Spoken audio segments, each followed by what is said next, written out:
Tahun lalu kita udah pernah nge-review laptop yang paling banyak gaya, paling hypebeast, dan juga paling stylish. Itu adalah Zephyrus G14 dari Asus yang paling inovasional karena punya LED dot yang ada di depannya. Terus yang kali ini datang adalah yang refreshnya yang udah memakai Ryzen 7 5000 series dan juga udah memakai RTX yang terbaru juga. Cuman di sini kita melihat ada sedikit flaw.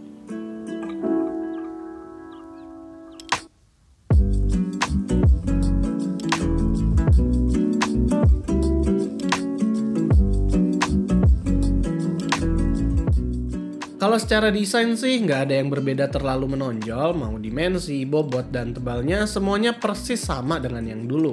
LED dot yang ada di depan juga sama, masih bisa di-customize sesuai dengan keinginan di software Armoury Crate, dan juga monitornya masih punya panel yang sama, hanya saja yang sekarang sudah di-upgrade ke 144Hz. Color gamutnya tajam dan juga cocok buat content creator ataupun gamer, tapi kalau dari dimensi, spek, dan juga harganya, menurut gua G14 ini lebih banyak dibeli untuk kerjaan daripada untuk main game. Buat konektivitas port di sebelah kanan ada 3 USB 3.2 Gen 1 di mana satunya itu Type C dan 2 lagi Type A, sisanya hanya ada Exhaust port dan Kensington lock. Sementara di sebelah kiri ada Exhaust port lagi, charging port, full HDMI 2.0 port, satu USB Type C lagi dan audio combo jack. Untuk USB Type C yang sebelah kiri seperti yang tahun lalu dia sudah bisa support power delivery dan juga DisplayPort. Oke, masuk ke pembeda dari unit tahun lalu. Tahun ini Zephyrus G14 menggunakan Ryzen 7 5800HS, 16GB RAM dan juga RTX 3050 Ti. Pertanyaannya adalah kenapa nggak upgrade ke 3060 sekalian? Mungkin jawabannya ada dimensi dari laptop ini. Karena tahun lalu laptop ini punya isu heat management, Asus menempatkan GPU yang TDP-nya lebih rendah agar tidak ada lagi isu kepanasan seperti yang dulu. Jadi apa aja pengaruhnya ke performa? Pertama-tama kita lihat dari performa CPU-nya dulu. Kalau menurut pengetesan Cinebench kita sih sebenarnya performanya itu naik cukup signifikan, mau itu di single core maupun multi core-nya. Dan juga skornya itu tinggi apabila dibandingkan dengan prosesor setaranya. Konsistensinya pun kejaga banget. Kita udah loop 5 kali Cinebench malah naik ke 2000-an, jadi kita nggak ada masalah sama sekali di konsistensi performa CPU. Yang menarik adalah skor dari 3D Mark-nya, di mana skor overall-nya malah menurun dari tahun lalu. Ini disebabkan oleh skor graphics yang menurun cukup drastis walaupun skor physics-nya itu naik. Ini disebabkan karena 3050 Ti hanya mempunyai TDP 75W dan juga RT cores yang tidak sebanyak 2060. Ini juga dibuktikan saat benchmark Port Royal yang dimana 3050 Ti kalah jauh dari 2060. Lalu bagaimana kalau gamingnya? Kalau game ray tracing kuat nggak? Bisa dibilang kuat banget juga enggak. Kalau dibilang nggak kuat ngangkat ya nggak juga. Kalau kita lihat di sini perbedaan frame rate antara RTX on dan off itu bisa mencapai 10 FPS di Cyberpunk. Dan juga frame rate-nya nggak terlalu yang bisa dibilang playable banget. Jadi kalau misalnya kalian main Cyberpunk di sini tentunya harus menurunkan quality setidaknya ke medium. Dan kalau Outriders dia bisa mencapai frame rate yang tinggi, hanya saja terkadang suka frame drop. Dan berbeda dengan game yang mempunyai DLSS ataupun ray tracing, di sini Red Dead Redemption 2 malah mempunyai kenaikan performa walaupun kenaikan tersebut tidak terlalu signifikan. Kalau aplikasi produktivitas seperti Blender ataupun Premiere Pro, render time memang lebih sedikit sekarang terutama di Blender, namun tidak terlalu terasa banget. Tapi walaupun begitu, gue salut dengan ROG yang tetap mempertahankan speed SSD yang kencang ini. Masalah suhu, di stress test Firestrike kita bisa pass dengan skor 97%-an, suhu dari CPU dan surface-nya juga berkurang daripada yang tahun lalu, namun bukan berarti suhu tersebut tergolong adem, karena saat lagi stress test aja, suhu daerah keyboardnya itu bisa sampai 40-an. Secara pengalaman nggak ada yang bisa diomongin banyak dari laptop ini karena kita udah pernah nge-review ini di tahun lalu. Buat ketemu-ketemu orang pastinya udah gaya banget karena mempunyai LED dot di bagian belakang yang bisa di-customize sesuka kita. Dan karena sejauh ini hanya Zephyrus G14 yang bisa bergaya dengan LED dot seperti ini, G15 ataupun Flow X13 itu nggak bisa. Jadi ya dibandingkan dengan kedua laptop itu, ini masih punya daya jual sendiri. Dan dibandingkan dengan Flow X13 juga, memang laptop ini nggak bisa sekompak ataupun sekecil dia. Namun kalian harus ingat, di saat Flow X13 itu full load banget, dia bisa sampai 50-an derajat Celcius, bahkan di daerah keyboard. Apalagi skor dari Ryzen 7 5800HS yang dimiliki G14 ini mirip dengan Ryzen 9 yang ada di Flow X13. Jadi kalian bisa dapat performa yang sama dengan Ryzen 9 di dalam laptop yang tipis. Baterainya yang sekarang sudah lebih efisien, sudah bertambah 1 jam pemakaian ringan dari yang sebelumnya. Dan soal speaker, kualitas suaranya sampai sekarang masih belum tertandingi juga kalau soal bass.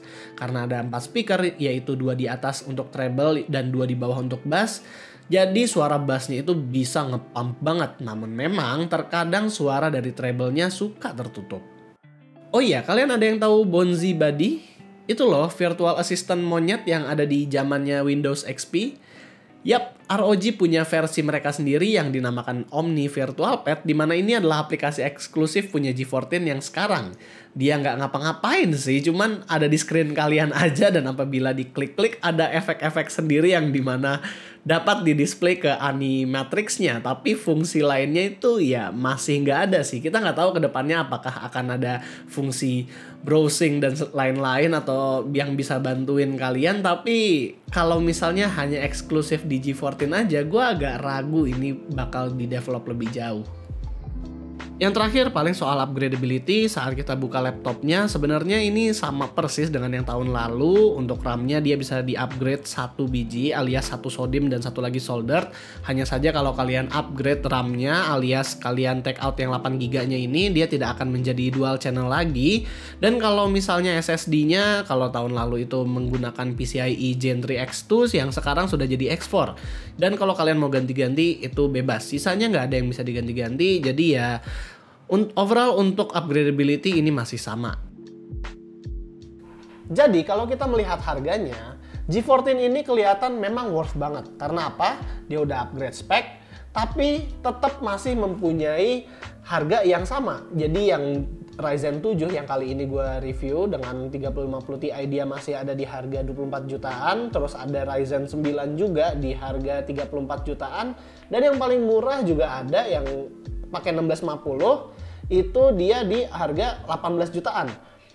Cuman balik lagi, yang G14 tahun lalu itu udah ada beberapa yang turun.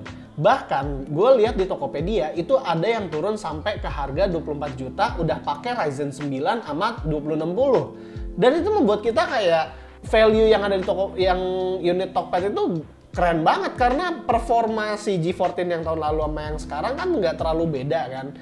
Ya berarti kita juga susah juga nempatin posisinya, di mana ini yang tahun lalu udah turun banget, sementara yang sekarang harganya masih sama. Turun bangetnya itu hampir, kalian bisa dapat harga 25 juta, kalian bisa antara dapat yang G14 tahun ini atau yang G14 tahun lalu. Memang kita nggak tahu stoknya itu banyak atau enggak, tapi kalau misalnya kita ngelihat secara value dan performance, ya kalau dapat stok yang ada di Tokopedia itu hoki banget sih. Tapi balik lagi, secara pricing, kalau memang laptop yang tahun lalunya itu stoknya udah habis, ini laptop worth it. Apalagi kalau misalnya kita melihat saingan-saingannya itu kurang lebih ya dari ROG semua gitu.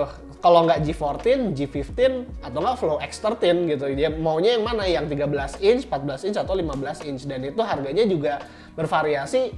Dan balik lagi itu semua balik ke ini kalian, preferensi kalian kan. Nggak mungkin juga kita bilang kayak, oh yang 14 inch lebih bagus daripada 13 atau 15. Nggak gitu juga. Tapi kalau misalnya dari gue sendiri, kalau dibanding sama X13 sama G15, sebenarnya G14 ini ya balik lagi tadi, nilai jualnya ada di LED dot depan, dan juga dia yang paling menggabungkan antara compact sama itu performance. Kalau misalnya X13 dia nggak terlalu nyaman dipakai di keyboard, jujur aja, karena suhunya pas full load itu lumayan anget. Yang Ryzen 9-nya ya, Ryzen 7-nya masih baik-baik aja kata si Michael.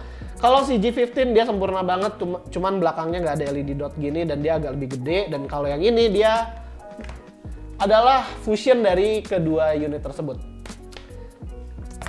Jadi kalau misalnya kalian suka dengan videonya, jangan lupa untuk kasih kita like, share, dan subscribe. Dan yang terakhir, di sini gua Rizky, stay safe.